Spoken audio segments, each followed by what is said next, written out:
तो अब रुख करेंगे उत्तराखंड का, जहां की दाल हुकूमत देहरादून से इस वक्त की बड़ी खबर आपको बता दें। उत्तराखंड असेंबली सेशन का दूसरा दिन है आज। कल हुकूमत ने ऐवान में पेश किया था लेखानुदान। अब ऐवान में पास होना है बजट। 4 महीने के लिए रखा गया है 21,000 करोड़ का लेखानुदान। तरक्याती काम और अलग अलग मंसूबों का है खर्च।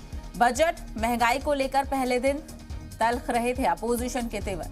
तो लगातार आज दूसरा दिन उत्तराखंड में असेंबली का तमाम तर मुद्दों पर बातचीत हुई, बहस भी देखने को मिली। आज दूसरा दिन है।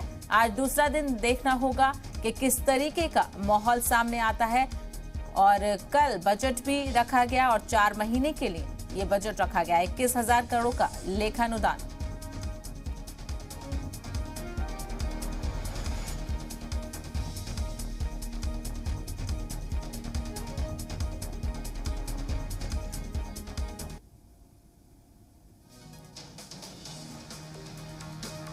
तो इस वक्त की बड़ी खबर आपको बता रहे हैं। उत्तराखंड की दाल हुकूमत देहरादून से आज असेंबली का दूसरा दिन है। देहरादून में तमाम तर मुद्दों को लेकर अपोजिशन ने हुकूमत को घेरने की कोशिश की और कई मंसूबों पर और महंगाई को लेकर तल्ख तेवर दिखाई दिए अपोजिशन के। तो आपको बता दें,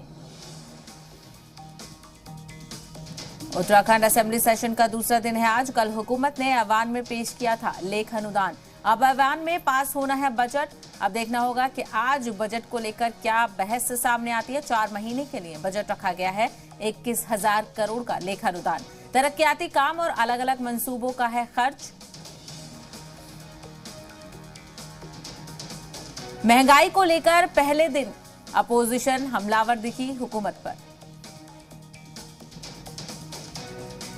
तो उत्तराखंड में बीजेपी की हुकूमत पुष्कर सिंह धामी ने हलफ लेने के बाद तमाम तर चीजों को असेंबली में उठाने की कोशिश की और साथ ही साथ अपोजिशन का साथ मांगा और कहा कि मुस्बत बहस के साथ तमाम तर मुद्दों को सुलझाने की कोशिश की जाएगी। तो 4 महीने के लिए रखा गया है 21,000 करोड़ का लेखानुदान। तरक्याती काम और अलग अलग मंसूबों का है खर्च बजट। आपको बता दें, उत्तराखंड असेंबली सेशन का आज दूसरा दिन है और कल पहला दिन था। तो कल पहले दिन अपोजिशन काफी सरगर्म नजर आया और महंगाई के मुद्दे को लेकर कहीं ना कहीं हुकूमत को टारगेट करने की कोशिश की गई।